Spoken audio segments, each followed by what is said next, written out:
ಓಂ ನಮೋ ಹನುಮತೆ ಭಯಭಂಜನಾಯ ಸುಖಂ ಕುರು ಫಟ್ ಸ್ವಾಹ. ನಮಸ್ಕಾರ ಆತ್ಮೀಯ ಬಂಧುಗಳೇ, ನಮ್ಮ ಚಾನಲ್ಗೆ ಆದರದ ಸ್ವಾಗತ. ಸಂಕಟ ಮೋಚನ ಆಂಜನಾ ಪುತ್ರ ಪರಮ ರಾಮ ಭಕ್ತನಾದ ಶ್ರೀ ಆಂಜನೇಯ ಸ್ವಾಮಿಯ ಕೃಪೆ ಯಾರ ಮೇಲಿರುತ್ತದೆಯೋ ಅವರ ಜೀವನದಲ್ಲಿ ಯಾವುದೇ ಕಷ್ಟಗಳು, ವಿಘ್ನಗಳು ಹತ್ತಿರವೂ ಸುಳಿಯುವುದಿಲ್ಲ. ಬುದ್ಧಿಹೀನತನು ಜಾನಿಕೆ ಸುಮಿರೋ ಪವನ ಕುಮಾರ, ಬಲ ಬುದ್ಧಿ ವಿದ್ಯಾ ದೇಹು ಮೋಹಿ ಅರಹು ಕಲೇಶ ವಿಕಾರ ಎಂದು ಹನುಮಾನ್ ಚಾಲೀಸದಲ್ಲಿ ಹೇಳಿರುವಂತೆ ನಮ್ಮ ಮನಸ್ಸಿನ ವಿಕಾರಗಳನ್ನು, ಕಷ್ಟಗಳನ್ನು ದೂರೀಕರಿಸಿ ನಮಗೆ ಅಪಾರವಾದ ಜ್ಞಾನ, ಧೈರ್ಯ ಮತ್ತು ಬುದ್ಧಿಶಕ್ತಿಯನ್ನು ಕರುಣಿಸುವ ಏಕೈಕ ದೇವರೆಂದರೆ ಅದು ಶ್ರೀ ಹನುಮಂತ ದೇವರು. ಕಲಿಯುಗದ ಜಾಗೃತ ದೈವ, ಇಂದಿಗೂ ಸಜೀವವಾಗಿ ಭೂಮಿಯ ಮೇಲೆ ನೆಲೆಸಿದ್ದಾರೆ ಎಂದು ನಂಬಲಾಗುವ ಚಿರಂಜೀವಿ ಹನುಮಂತನನ್ನು ಭಕ್ತಿಯಿಂದ ಆರಾಧಿಸಿದರೆ ಕಲ್ಲು ಕೂಡ ಕರಗಿ ನೀರಾಗುತ್ತದೆ. ಸಾಮಾನ್ಯವಾಗಿ ವಾರದ 7 ದಿನಗಳು ದೇವತಾ ಆರಾಧನೆಗೆ ಪ್ರಶಸ್ತವಾಗಿದ್ದರೂ ಮಂಗಳವಾರದ ದಿನವನ್ನು ಹನುಮಂತನ ಅತ್ಯಂತ ಪ್ರೀತಿಯ ದಿನವೆಂದು ಪರಿಗಣಿಸಲಾಗುತ್ತದೆ.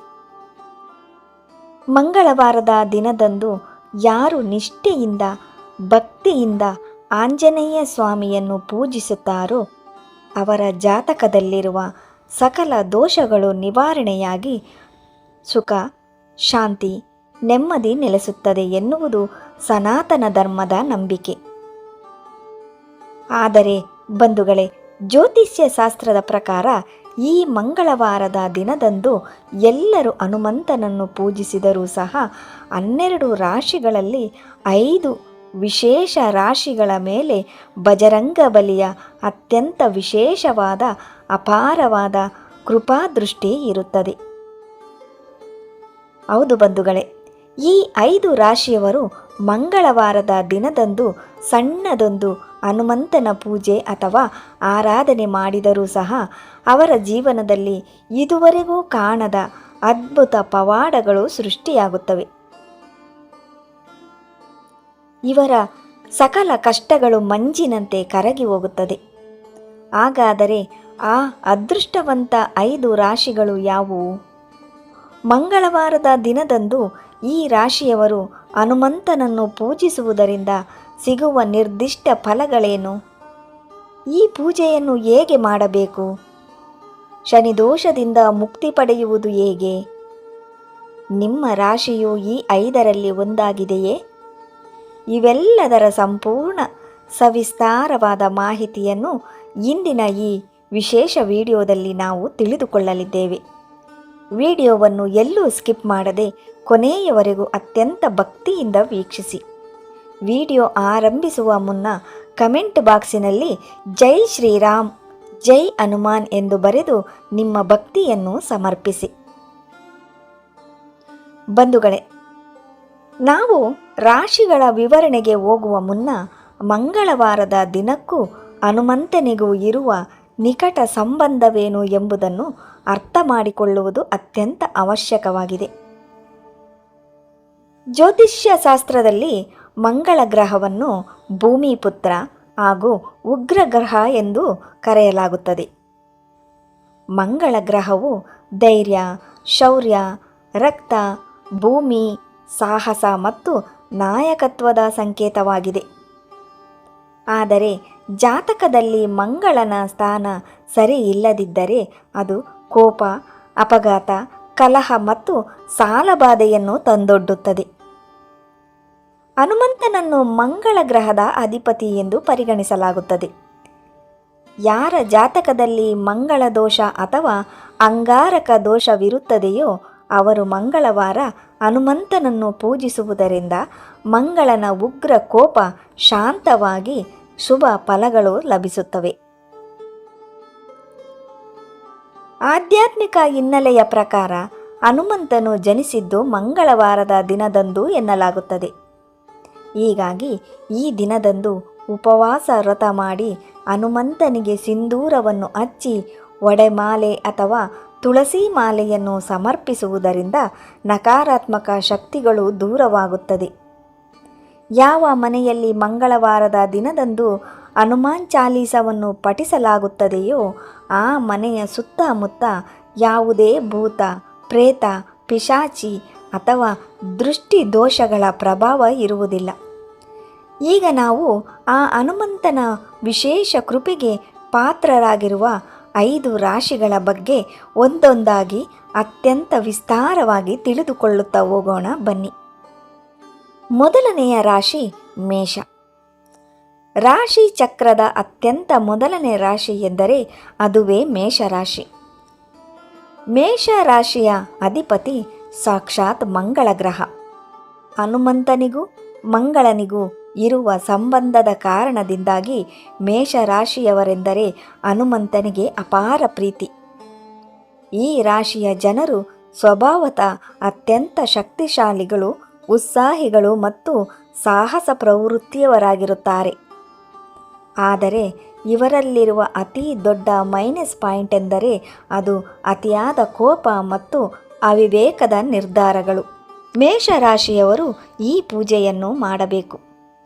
ಕೋಪದ ನಿಯಂತ್ರಣ ಮತ್ತು ಮಾನಸಿಕ ಶಾಂತಿಗಾಗಿ ಮೇಷರಾಶಿಯವರು ಹನುಮಂತನನ್ನು ಆರಾಧಿಸುವುದರಿಂದ ಅವರ ಮನಸ್ಸು ಶಾಂತವಾಗುತ್ತದೆ. ಕೋಪದ ಕೈಗೆ ಬುದ್ಧಿ ಕೊಟ್ಟು ಮಾಡುವ ತಪ್ಪುಗಳು ನಿಲ್ಲುತ್ತವೆ. ಹನುಮಂತನು ಈ ರಾಶಿಯವರಿಗೆ ಆಲೋಚಿಸಿ ನಿರ್ಧಾರ ತೆಗೆದುಕೊಳ್ಳುವ ತಾಳ್ಮೆಯನ್ನು ಕರುಣಿಸುತ್ತಾನೆ. ಇವರಲ್ಲಿ ಜನ್ಮಜಾತವಾಗಿ ನಾಯಕತ್ವದ ಗುಣಗಳಿರುತ್ತವೆ. ಆದರೆ ಅದನ್ನು ಸರಿಯಾದ ದಿಕ್ಕಿನಲ್ಲಿ ಬಳಸುವುದು ಹೇಗೆ ಎಂಬ ಗೊಂದಲವಿರುತ್ತದೆ.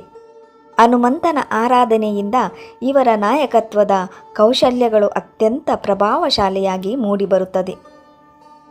ಉದ್ಯೋಗದಲ್ಲಿ ಅಥವಾ ವ್ಯವಹಾರದಲ್ಲಿ ಮೇಷರಾಶಿಯವರು ಎದುರಿಸುತ್ತಿರುವ ಪೈಪೋಟಿ, ಶತ್ರುಗಳ ಕಾಟ ಮತ್ತು ಆರ್ಥಿಕ ನಷ್ಟಗಳು ಹನುಮಂತನ ಕೃಪೆಯಿಂದ ದೂರವಾಗುತ್ತದೆ.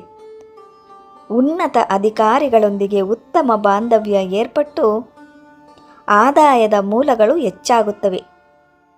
ಮೇಷರಾಶಿಯವರು ಮಂಗಳವಾರದ ದಿನದಂದು ಹನುಮಂತನಿಗೆ ಕೆಂಪು ಬಣ್ಣದ ಹೂಗಳನ್ನು ಸಮರ್ಪಿಸಬೇಕು, ವಿಶೇಷವಾಗಿ ದಾಸವಾಳ. ಹನುಮಂತನ ದೇವಸ್ಥಾನಕ್ಕೆ ಭೇಟಿ ನೀಡಿ ಸಿಂಧೂರದ ತಿಲಕವನ್ನು ಇಟ್ಟುಕೊಳ್ಳುವುದರಿಂದ ಇವರ ಅದೃಷ್ಟ ದುಪ್ಪಟ್ಟಾಗುತ್ತದೆ. ಎರಡನೆಯ ರಾಶಿ ಸಿಂಹರಾಶಿ.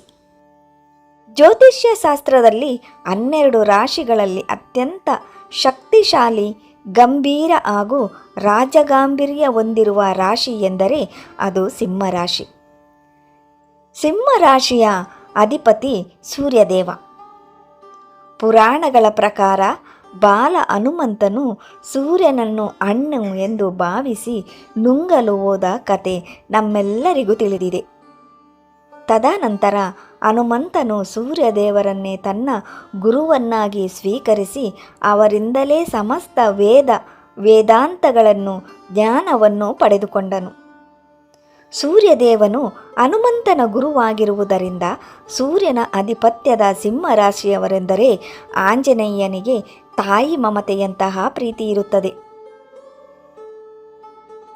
ಸಿಂಹರಾಶಿಯವರು ಅಪಾರ ಶಕ್ತಿ ಮತ್ತು ಬುದ್ಧಿವಂತಿಕೆಯನ್ನು ಹೊಂದಿರುತ್ತಾರೆ. ಆದರೆ ಅನೇಕ ಬಾರಿ ಅಹಂಕಾರ ಅಥವಾ ತಪ್ಪು ಮಾರ್ಗದರ್ಶನದಿಂದಾಗಿ ತಮ್ಮ ಶಕ್ತಿಯನ್ನು ತಪ್ಪು ಜಾಗದಲ್ಲಿ ಬಳಸಿ ತಾವೇ ಸ್ವತಃ ಸಂಕಷ್ಟದ ಸುಳಿಯಲ್ಲಿ ಸಿಲುಕಿಕೊಳ್ಳುತ್ತಾರೆ.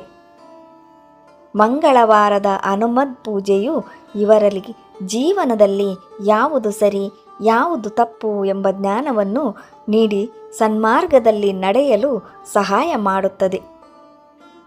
ಜೀವನದಲ್ಲಿ ಅತ್ಯುನ್ನತ ಯಶಸ್ಸು, ಸಮಾಜದಲ್ಲಿ ಗೌರವ, ಕೀರ್ತಿ, ಪ್ರತಿಷ್ಠೆಗಳನ್ನು ಬಯಸುವ ಸಿಂಹರಾಶಿಯವರಿಗೆ ಹನುಮಂತನ ಕೃಪೆಯಿಂದ ಉನ್ನತ ಹುದ್ದೆಗಳು ಲಭಿಸುತ್ತದೆ.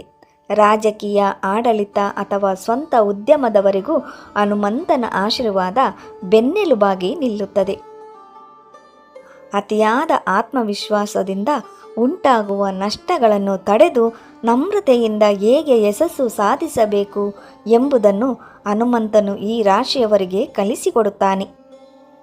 ಸಿಂಹರಾಶಿಯವರು ಮಾಡಬೇಕಾದದ್ದು ಮಂಗಳವಾರದ ದಿನದಂದು ಸಿಂಹರಾಶಿಯವರು ಹನುಮಂತನಿಗೆ ಗೋಧಿ ಹಿಟ್ಟಿನಿಂದ ಮಾಡಿದ ದೀಪದಲ್ಲಿ ತುಪ್ಪವನ್ನು ಹಾಕಿ ದೀಪಾರಾಧನೆ ಮಾಡಬೇಕು. ಓಂ ರಾಮದೂತಾಯ ನಮಃ ಎಂಬ ಮಂತ್ರವನ್ನು 108 ಬಾರಿ ಜಪಿಸುವುದು ಅತ್ಯಂತ ಶ್ರೇಷ್ಠ. ಮೂರನೆಯ ರಾಶಿ ವೃಶ್ಚಿಕ ರಾಶಿ. ವೃಶ್ಚಿಕ ರಾಶಿಯು ರಾಶಿ ಚಕ್ರದ 8ನೆಯ ರಾಶಿಯಾಗಿದ್ದು ಇದರ ಅಧಿಪತಿಯೂ ಸಹ ಮಂಗಳ ಗ್ರಹವೇ ಆಗಿದೆ. ವೃಶ್ಚಿಕ ರಾಶಿಯವರು ಸ್ವಭಾವತಃ ಅತ್ಯಂತ ನಿಗೂಢ, ಭಾವನಾತ್ಮಕ ಮತ್ತು ತೀಕ್ಷ್ಣ ಬುದ್ಧಿಯವರಾಗಿರುತ್ತಾರೆ. ಆದರೆ ಇವರ ಮನಸ್ಸಿನಲ್ಲಿ ಯಾವಾಗಲೂ ಒಂದು ರೀತಿಯ ಅಭದ್ರತೆ, ಆತಂಕ ಮತ್ತು ಅಸ್ಥಿರತೆ ಕಾಡುತ್ತಿರುತ್ತದೆ. ಹೊರಗಿನ ಪ್ರಪಂಚಕ್ಕೆ ಇವರು ಕಠಿಣವಾಗಿ ಕಂಡರೂ ಒಳಗಿನಿಂದ ಅತ್ಯಂತ ಮೃದುವಾಗಿರುತ್ತಾರೆ. ಕೆಲವೊಮ್ಮೆ ಇವರ ವಿಚಿತ್ರ ವರ್ತನೆಯಿಂದಾಗಿ ಸಮಾಜದಲ್ಲಿ ಅಥವಾ ಕುಟುಂಬದಲ್ಲಿ ತಮ್ಮನ್ನು ತಾವು ಸರಿಯಾಗಿ ವ್ಯಕ್ತಪಡಿಸಲು ಇವರಿಗೆ ಸಾಧ್ಯವಾಗುವುದಿಲ್ಲ. ಜನರು ಇವರನ್ನು ತಪ್ಪು ತಿಳಿಯುವ ಸಾಧ್ಯತೆ ಹೆಚ್ಚಿರುತ್ತದೆ. ಮಾನಸಿಕ ಗೊಂದಲ ಮತ್ತು ವಿಚಿತ್ರ ವರ್ತನೆಯಿಂದ ವೃಶ್ಚಿಕ ರಾಶಿಯವರು ಮಂಗಳವಾರ ಹನುಮಂತನನ್ನು ಆರಾಧಿಸುವುದರಿಂದ ಅವರ ಮನಸ್ಸಿನಲ್ಲಿರುವ ನಕಾರಾತ್ಮಕ ಆಲೋಚನೆಗಳು, ಖಿನ್ನತೆ ಮತ್ತು ಅನಗತ್ಯ ಭಯಗಳು ದೂರವಾಗುತ್ತದೆ. ಅವರ ವರ್ತನೆಯಲ್ಲಿ ಸೌಮ್ಯತೆ ಮತ್ತು ಸ್ಥಿರತೆ ಬರುತ್ತದೆ. ಸಮಾಜದಲ್ಲಿ ಮುಕ್ತವಾಗಿ ಬೆರೆಯಲು ಎದುರಿಸುತ್ತಿದ್ದ ಹಿಂಜರಿಕೆ ದೂರವಾಗಿ ಅದ್ಭುತವಾದ ವಾಕ್ಚಾತುರ್ಯ ಮತ್ತು ಆತ್ಮವಿಶ್ವಾಸ ಇವರಲ್ಲಿ ಮೂಡುತ್ತದೆ. 4 ಜನರ ಮಧ್ಯೆ ಇವರು ಎದ್ದು ಕಾಣುವಂತಹ ವ್ಯಕ್ತಿತ್ವವನ್ನು ಪಡೆದುಕೊಳ್ಳುತ್ತಾರೆ. ವೃಶ್ಚಿಕ ರಾಶಿಯವರಿಗೆ ಅಸೂಯೆ ಪಡುವ ಶತ್ರುಗಳು ಹೆಚ್ಚಾಗಿರುತ್ತಾರೆ. ಹನುಮಂತನ ಆರಾಧನೆಯಿಂದ ಶತ್ರುಗಳ ಸಕಲ ತಂತ್ರಗಳು ಧೂಳೀಪಟವಾಗುತ್ತವೆ. ಆಂಜನೇಯನು ಇವರಿಗೆ ರಕ್ಷಾ ಕವಚವಾಗಿ ನಿಲ್ಲುತ್ತಾನೆ. ವೃಶ್ಚಿಕ ರಾಶಿಯವರು ಮಂಗಳವಾರದ ದಿನದಂದು ಹನುಮಂತನಿಗೆ ಅತ್ಯಂತ ಪ್ರಿಯವಾದ ಹನುಮಾನ್ ಚಾಲೀಸವನ್ನು ಕನಿಷ್ಠ 3 ಅಥವಾ 7 ಬಾರಿ ಪಠಿಸಬೇಕು. ಸಾಧ್ಯವಾದರೆ ಹನುಮಂತನಿಗೆ ತುಳಸಿ ದಳಗಳ ಮಾಲೆಯನ್ನು ಅರ್ಪಿಸುವುದರಿಂದ ಸಕಲ ಕಷ್ಟಗಳು ನಿವಾರಣೆಯಾಗುತ್ತದೆ. 4ನೆಯ ರಾಶಿ ಮಕರ ರಾಶಿ. ಈಗ ನಾವು ಜ್ಯೋತಿಷ್ಯ ಶಾಸ್ತ್ರದ ಅತ್ಯಂತ ಪ್ರಮುಖ ಘಟ್ಟಕ್ಕೆ ಬಂದಿದ್ದೇವೆ.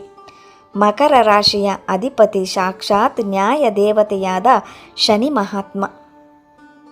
ಪುರಾಣಗಳ ಪ್ರಕಾರ ಶನಿದೇವರು ಮತ್ತು ಹನುಮಂತನ ನಡುವೆ ಒಂದು ವಿಶೇಷವಾದ ಒಪ್ಪಂದವಿದೆ. ಲಂಕಾದಲ್ಲಿ ರಾವಣನ ಬಂಧನದಲ್ಲಿದ್ದಾಗ ಶನಿದೇವನನ್ನು ಹನುಮಂತನು ಮುಕ್ತಗೊಳಿಸಿದಾಗ ಶನಿದೇವನು ಹನುಮಂತನಿಗೆ ಒಂದು ವರವನ್ನು ನೀಡುತ್ತಾನೆ. ಯಾರು ಹನುಮಂತನನ್ನು ಭಕ್ತಿಯಿಂದ ಆರಾಧಿಸುತ್ತಾರೋ ಅವರನ್ನು ನನ್ನ ಸಾಡೆ ಸಾತಿ ಅಷ್ಟಮ ಶನಿ ಅಥವಾ ಯಾವುದೇ ಶನಿ ದೋಷಗಳು ಬಾಧಿಸುವುದಿಲ್ಲ ಎನ್ನುವುದೇ ಆ ವರವಾಗಿತ್ತು. ಆದ್ದರಿಂದ ಶನಿಯ ಆಧಿಪತ್ಯದ ಮಕರ ರಾಶಿಯವರಿಗೆ ಹನುಮಂತನ ಆರಾಧನೆ ಕಲ್ಪವೃಕ್ಷದಂತಿದೆ. ಶನಿ ದೋಷದಿಂದ ಸಂಪೂರ್ಣ ಮುಕ್ತಿ ಪಡೆಯಲು ಮಕರ ರಾಶಿಯವರು ಶನಿದೇವರಿಂದ ಕಠಿಣ ಪರಿಶ್ರಮ ಮತ್ತು ಪರೀಕ್ಷೆಗಳನ್ನು ಎದುರಿಸುತ್ತಿರುತ್ತಾರೆ. ಇವರು ಮಂಗಳವಾರದ ದಿನ ಹನುಮಂತನನ್ನು ಪೂಜಿಸುವುದರಿಂದ ಶನಿದೇವನು ಪ್ರಸನ್ನನಾಗುತ್ತಾನೆ. ಹನುಮಂತನ ಕೃಪೆಯಿಂದ ಶನಿಯ ಕ್ರೂರ ದೃಷ್ಟಿ ಮರೆಯಾಗಿ ಜಾತಕದಲ್ಲಿ ಶನಿಯು ಶುಭ ಫಲಗಳನ್ನು ನೀಡಲು ಆರಂಭಿಸುತ್ತಾನೆ. ಮಕರ ರಾಶಿಯವರು ಕೆಲವೊಮ್ಮೆ ಕಠಿಣ ಸಂದರ್ಭಗಳಲ್ಲಿ ತಪ್ಪು ನಿರ್ಧಾರಗಳನ್ನು ತೆಗೆದುಕೊಂಡು ಕೈ ಸುಟ್ಟುಕೊಳ್ಳುತ್ತಾರೆ. ಹನುಮಂತನ ಆರಾಧನೆಯು ಇವರ ಬುದ್ಧಿಯನ್ನು ಚುರುಕುಗೊಳಿಸಿ ವ್ಯವಹಾರ ಹಾಗೂ ವೈಯಕ್ತಿಕ ಜೀವನದಲ್ಲಿ ಸರಿಯಾದ ಮತ್ತು ಲಾಭದಾಯಕ ನಿರ್ಧಾರಗಳನ್ನು ತೆಗೆದುಕೊಳ್ಳಲು ಸಹಕರಿಸುತ್ತದೆ. ಅಡೆತಡೆಗಳು ನಿವಾರಣೆಯಾಗಿ ದೀರ್ಘಕಾಲದಿಂದ ನೆನೆಗುದಿಗೆ ಬಿದ್ದಿದ್ದ ಕೆಲಸಗಳು, ಕೋರ್ಟ್ ಕಚೇರಿ ಕಲಾಪಗಳು, ವಿವಾದಗಳು ಹನುಮಂತನ ಕೃಪೆಯಿಂದ ತಾನಾಗಿಯೇ ಬಗೆಹರಿಯುತ್ತದೆ. ಮಕರ ರಾಶಿಯವರು ಮಾಡಬೇಕಾದ ವಿಶೇಷ ಸೇವೆ ಮಂಗಳವಾರದ ದಿನದಂದು ದಿನಪೂರ್ತಿ ಉಪವಾಸದ ವ್ರತವನ್ನು ಆಚರಿಸುವುದು ಅತ್ಯಂತ ಪ್ರಯೋಜನಕಾರಿ. ಸೂರ್ಯಾಸ್ತದ ನಂತರ ಹನುಮಂತನಿಗೆ ಸಾಸಿವೆ ಎಣ್ಣೆಯ ದೀಪವನ್ನು ಹಚ್ಚಿ ಹನುಮದ್ ಅಷ್ಟೋತ್ತರವನ್ನು ಪಠಿಸಬೇಕು. 5ನೆಯ ರಾಶಿ ಕುಂಭರಾಶಿ. ಮಕರ ರಾಶಿಯಂತೆಯೇ ಕುಂಭರಾಶಿಯ ಅಧಿಪತಿಯೂ ಸಹ ಶನಿದೇವರೇ ಆಗಿದ್ದಾರೆ. ಜೊತೆಗೆ ಕುಂಭರಾಶಿಯು ವಾಯು ತತ್ವದ ರಾಶಿಯಾಗಿದೆ. ಹನುಮಂತನನ್ನು ನಾವು ಪವನಪುತ್ರ ಅಥವಾ ವಾಯುಪುತ್ರ ಎಂದು ಕರೆಯುತ್ತೇವೆ. ಈ ವಾಯು ತತ್ವದ ಪ್ರಭಾವದಿಂದಾಗಿ ಕುಂಭರಾಶಿಯವರು ಸ್ವಭಾವತಃ ಅತ್ಯಂತ ಬುದ್ಧಿವಂತರು, ಸೃಜನಶೀಲರು ಮತ್ತು ಕಠಿಣ ಪರಿಶ್ರಮಿಗಳಾಗಿದ್ದರೂ ಸಹ ಕೆಲವೊಮ್ಮೆ ವಾಯುವಿನಂತೆ ಅತ್ಯಂತ ಚಂಚಲ ಮನಸ್ಸಿನವರಾಗಿರುತ್ತಾರೆ. ಇವರಲ್ಲಿ ಹಠಾತ್ತನೆ ಸೋಮಾರಿತನ ಆವರಿಸಿಕೊಳ್ಳುತ್ತದೆ. ಒಂದು ಕೆಲಸವನ್ನು ಉತ್ಸಾಹದಿಂದ ಆರಂಭಿಸಿ ಮಧ್ಯದಲ್ಲೇ ಕೈ ಬಿಡುವ ಅಭ್ಯಾಸ ಇವರಲ್ಲಿ ಹೆಚ್ಚಾಗಿರುತ್ತದೆ. ಅಪಾರ ಶಕ್ತಿ ಮತ್ತು ಏಕಾಗ್ರತೆಯ ಸಿದ್ಧಿ ಕುಂಭರಾಶಿಯವರು ಮಂಗಳವಾರ ಹನುಮಂತನನ್ನು ಪೂಜಿಸುವುದರಿಂದ ಅವರಲ್ಲಿರುವ ಸೋಮಾರಿತನ ಸಂಪೂರ್ಣವಾಗಿ ನಾಶವಾಗುತ್ತದೆ. ಹನುಮಂತನು ಇವರಿಗೆ ವಾಯುವಿನಂತಹ ವೇಗ, ಅದ್ಭುತವಾದ ಏಕಾಗ್ರತೆ ಮತ್ತು ಧನಾತ್ಮಕ ಶಕ್ತಿಯನ್ನು ಕರುಣಿಸುತ್ತಾನೆ. ಮನಸ್ಸಿನ ಚಂಚಲತೆ ದೂರವಾಗಿ ಅಂದುಕೊಂಡ ಗುರಿಯನ್ನು ಸಾಧಿಸುವವರೆಗೂ ವಿಶ್ರಮಿಸದ ಛಲ ಮೂಡುತ್ತದೆ. ಪ್ರಸ್ತುತ ಕಾಲಘಟ್ಟದಲ್ಲಿ ಕುಂಭರಾಶಿಯವರಿಗೆ ಶನಿಯ ಪ್ರಭಾವ ಹೆಚ್ಚಾಗಿರುವುದರಿಂದ ಇವರು ಅನುಭವಿಸುತ್ತಿರುವ ಆರ್ಥಿಕ ಮುಗ್ಗಟ್ಟು, ಆರೋಗ್ಯ ಸಮಸ್ಯೆಗಳು ಮತ್ತು ಮಾನಸಿಕ ಕಿರಿಕಿರಿಗಳಿಗೆ ಹನುಮಂತನ ಪೂಜೆಯೊಂದೇ ರಾಮಬಾಣ. ಹನುಮಂತನ ಆರಾಧನೆಯಿಂದ ಶನಿಯ ಸಕಲ ದೋಷಗಳು ಭಸ್ಮವಾಗುತ್ತವೆ. ವ್ಯಾಪಾರದಲ್ಲಿ ನಷ್ಟ ಅನುಭವಿಸುತ್ತಿರುವ ಕುಂಭರಾಶಿಯವರಿಗೆ ಹನುಮಂತನ ಕೃಪೆಯಿಂದ ಹೊಸ ಉದ್ಯೋಗಾವಕಾಶಗಳು ಸಿಗುತ್ತವೆ ಮತ್ತು ವ್ಯಾಪಾರದಲ್ಲಿ ಲಾಭದ ಹಾದಿ ಸುಗಮವಾಗುತ್ತದೆ. ಕುಂಭರಾಶಿಯವರು ಮಂಗಳವಾರದ ದಿನದಂದು ಹನುಮಂತನಿಗೆ ಕಡಲೆ ಹಿಟ್ಟಿನ ಲಾಡು ಅಥವಾ ಬೂಂದಿ ಲಾಡನ್ನು ನೈವೇದ್ಯವಾಗಿ ಅರ್ಪಿಸಬೇಕು. ದೇವಸ್ಥಾನದಲ್ಲಿ ಕುಳಿತು ಬಜರಂಗ್ ಬಾಣ ಪಠಿಸುವುದರಿಂದ ಇವರ ಸಕಲ ಕಷ್ಟಗಳು ತಕ್ಷಣವೇ ನಿವಾರಣೆಯಾಗುತ್ತದೆ. ಪ್ರಿಯ ಬಂಧುಗಳೇ, ಈ 5 ರಾಶಿಗಳ ವಿವರಣೆಯನ್ನು ತಿಳಿದ ನಂತರ ಮಂಗಳವಾರದ ದಿನದಂದು ಪ್ರತಿಯೊಬ್ಬರು ಹನುಮಂತನ ಪೂಜೆ ಮಾಡುವಾಗ ಪಾಲಿಸಬೇಕಾದ ಕೆಲವು ಅತ್ಯಂತ ಮತ್ತು ಕಡ್ಡಾಯ ನಿಯಮಗಳ ಬಗ್ಗೆಯೂ ನಾವು ತಿಳಿದುಕೊಳ್ಳಬೇಕು. ಏಕೆಂದರೆ ಹನುಮಂತನು ಅತ್ಯಂತ ಸೌಮ್ಯ ದೇವನಾಗಿದ್ದರೂ ನಿಯಮಗಳ ಪಾಲನೆಯಲ್ಲಿ ಕಠಿಣತೆಯನ್ನು ಬಯಸುತ್ತಾನೆ. ಮಂಗಳವಾರದ ದಿನ ಹನುಮಂತನ ವ್ರತ ಅಥವಾ ಪೂಜೆ ಮಾಡುವವರು ಮನಸ್ಸು, ವಾಕ್ ಮತ್ತು ಕಾಯದಿಂದ ಸಂಪೂರ್ಣ ಬ್ರಹ್ಮಚಾರ್ಯ ಪಾಲಿಸಬೇಕು. ಯಾರಿಗೂ ದ್ರೋಹ ಬಗೆಯಬಾರದು, ಸುಳ್ಳು ಹೇಳಬಾರದು. ಮಂಗಳವಾರದ ದಿನದಂದು ಮಾಂಸಾಹಾರ, ಮದ್ಯಪಾನ, ಈರುಳ್ಳಿ ಮತ್ತು ಬೆಳ್ಳುಳ್ಳಿಯಂತಹ ತಾಮಸಿಕ ಆಹಾರಗಳಿಂದ ಸಂಪೂರ್ಣವಾಗಿ ದೂರವಿರಬೇಕು. ಕೇವಲ ಸಾತ್ವಿಕ ಆಹಾರವನ್ನು ಮಾತ್ರ ಸೇವಿಸಬೇಕು. ಪೂಜೆ ಮಾಡುವ ಮುನ್ನ ಬೆಳಿಗ್ಗೆ ಮತ್ತು ಸಾಯಂಕಾಲ ಸ್ವಚ್ಛವಾಗಿ ಸ್ನಾನ ಮಾಡಿ ಕೆಂಪು ಅಥವಾ ಹಳದಿ ಬಣ್ಣದ ವಸ್ತ್ರಗಳನ್ನು ಧರಿಸುವುದು ಅತ್ಯಂತ ಶುಭದಾಯಕ. ಹನುಮಂತನಿಗೆ ಜಗತ್ತಿನಲ್ಲೇ ಅತ್ಯಂತ ಪ್ರಿಯವಾದದ್ದು ಎಂದರೆ ಅದು ರಾಮನಾಮ. ನೀವು ಹನುಮಂತನ ಎಷ್ಟೇ ದೊಡ್ಡ ಪೂಜೆ ಮಾಡಿದರೂ ಅಲ್ಲಿ ಶ್ರೀರಾಮನ ಹೆಸರನ್ನು ಸ್ಮರಿಸದಿದ್ದರೆ ಆ ಪೂಜೆ ಅಪೂರ್ಣವಾಗುತ್ತದೆ. ಆದ್ದರಿಂದ ಪೂಜೆಯ ಆರಂಭದಲ್ಲಿ ಮತ್ತು ಕೊನೆಯಲ್ಲಿ ಜೈ ಶ್ರೀರಾಮ್ ಎಂದು ಕನಿಷ್ಠ 11 ಬಾರಿ ಜಪಿಸಿ. ಬಂಧುಗಳೇ, ನೋಡಿದ್ರಲ್ಲ, ಮೇಷ, ಸಿಂಹ, ವೃಶ್ಚಿಕ, ಮಕರ ಮತ್ತು ಕುಂಭ ರಾಶಿಯವರ ಮೇಲೆ ಹನುಮಂತನ ಕೃಪೆ ಎಷ್ಟು ಅಪಾರವಾಗಿದೆ ಎಂದು. ನಿಮ್ಮ ರಾಶಿಯು ಇವುಗಳಲ್ಲಿ ಒಂದಾಗಿದ್ದರೆ ಇಂದಿನಿಂದಲೇ ಬರುವ ಮಂಗಳವಾರದ ದಿನದಂದು ಹನುಮಂತನ ಆರಾಧನೆಯನ್ನು ಭಕ್ತಿಯಿಂದ ಆರಂಭಿಸಿ. ನಿಮ್ಮ ಜೀವನದಲ್ಲಿ ಆಗುವ ಸಕಾರಾತ್ಮಕ ಬದಲಾವಣೆಗಳನ್ನು ನೀವೇ ಸ್ವತಃ ಅನುಭವಿಸುತ್ತೀರಿ. ಹನುಮಂತನು ಭಕ್ತಿಯಿಂದ ಮಾತ್ರ ಬಯಸುವ ದೇವನೇ ಹೊರತು ಭವ್ಯವಾದ ಕಾಣಿಕೆಗಳನ್ನಲ್ಲ. ನಿಮ್ಮ ನಿಷ್ಕಲ್ಮಶ ಭಕ್ತಿಯೇ ಆತನನ್ನು ಪ್ರಸನ್ನಗೊಳಿಸಲು ಸಾಕು. ನಿಮಗೆ ಈ ಆಧ್ಯಾತ್ಮಿಕ ಮಾಹಿತಿ ಅತ್ಯಂತ ಉಪಯುಕ್ತವಾಗಿದೆ ಎಂದು ಭಾವಿಸುತ್ತೇವೆ. ಈ ವಿಡಿಯೋ ನಿಮಗೆ ಇಷ್ಟವಾಗಿದ್ದರೆ ದಯವಿಟ್ಟು ಒಂದು ಲೈಕ್ ಮಾಡಿ, ನಿಮ್ಮ ಸ್ನೇಹಿತರು ಮತ್ತು ಕುಟುಂಬದವರಿಗೂ ಶೇರ್ ಮಾಡಿ. ಇದರಿಂದ ಅವರಿಗೂ ಹನುಮಂತನ ಕೃಪೆ ಲಭಿಸಲಿ. ಇಂತಹ ಮತ್ತಷ್ಟು ರೋಚಕ ಜ್ಯೋತಿಷ್ಯ ಮತ್ತು ಆಧ್ಯಾತ್ಮಿಕ ವಿಡಿಯೋಗಳಿಗಾಗಿ ನಮ್ಮ ಚಾನಲನ್ನು ಸಬ್ಸ್ಕ್ರೈಬ್ ಮಾಡಿಕೊಳ್ಳಿ ಮತ್ತು ಪಕ್ಕದಲ್ಲೇ ಇರುವ ಬೆಲ್ ಐಕನನ್ನು ಕ್ಲಿಕ್ ಮಾಡಲು ಮರೆಯಬೇಡಿ. ಸಾಕ್ಷಾತ್ ಶ್ರೀ ಆಂಜನೇಯ ಸ್ವಾಮಿಯು ನಿಮ್ಮೆಲ್ಲರ ಕಷ್ಟಗಳನ್ನು ದೂರ ಮಾಡಿ ಆಯುಸ್ಸು, ಆರೋಗ್ಯ, ಐಶ್ವರ್ಯ ಕರುಣಿಸಲಿ ಎಂದು ಪ್ರಾರ್ಥಿಸುತ್ತಾ ಈ ವಿಡಿಯೋವನ್ನು ಮುಗಿಸುತ್ತಿದ್ದೇನೆ. ಲೋಕಃ ಸಮಸ್ತಃ ಸುಖಿನೋ ಭವಂತು. ಜೈ ಶ್ರೀರಾಮ್. ಪವನಸುತ ಹನುಮಾನ್ ಕಿ ಜೈ. ಧನ್ಯವಾದಗಳು.